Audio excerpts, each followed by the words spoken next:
और प्रदेश में बड़ा प्रशासनिक फेरबदल होने के साथ ही 22 आईएएस अफसरों के भी ट्रांसफर हुए हैं। 8 आईएएस अफसरों को अतिरिक्त चार्ज दिया गया है। तो ये बड़ा प्रशासनिक फेरबदल, सरकार ने 6 जिलों के कलेक्टर भी बदले हैं। और अधिक जानकारी के लिए सहयोगी राकेश दादिच फोन लाइन पर जुड़ गए हैं।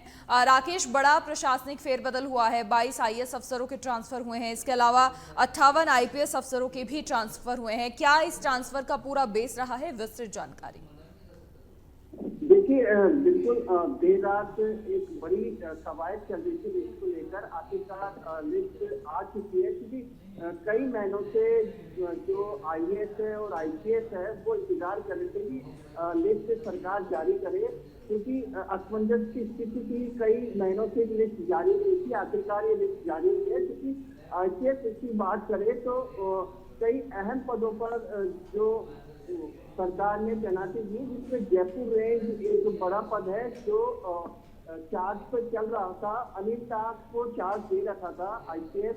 अब उनके जो उदयपुर रेंज आईजी थे अजयपाल लांबा, उनको जयपुर रेंज में लगाया गया है।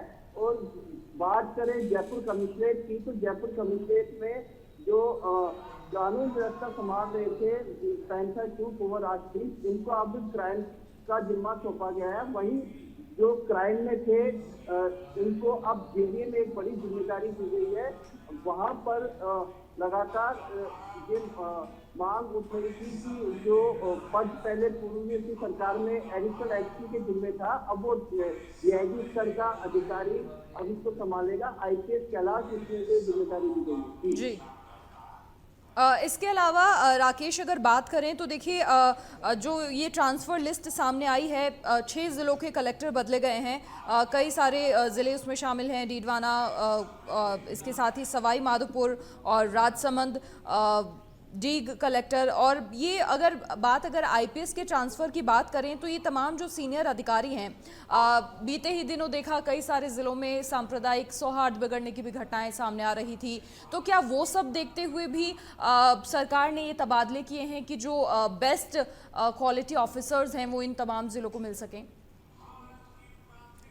बिल्कुल, निश्चित तौर पे ये चीज ध्यान में रहती है। सरकार के कानून व्यवस्था बनाए रखना प्रमुख जिम्मा रहता है सरकार का, इसलिए जिलों में एसपी की तैनाती की जाती है। लेकिन ये जो तबादला लिस्ट आई है वो कई महीनों के बाद आई है। कई जो प्रमुख पद थे, जैसे प्रतापगढ़ खाली चल रहा था, वहां पर भी एसपी की तैनाती की गई है। वहीं जो प्रमुख जिले हैं वहां पर एसपी लगाए गए हैं, क्योंकि कई एसपी अब नववर्ष में डीआईजी बन जाएंगे।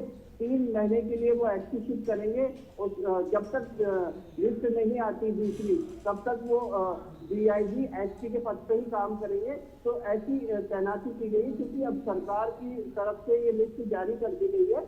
अब नए साल में जाकर ही अब कोई तबादला लिस्ट आएगी, क्योंकि अब विराम लग चुका है कि तबादला लिस्ट आने के बाद। जी चलिए, बहुत शुक्रिया राकेश तमाम जानकारी साझा करने के लिए आपका।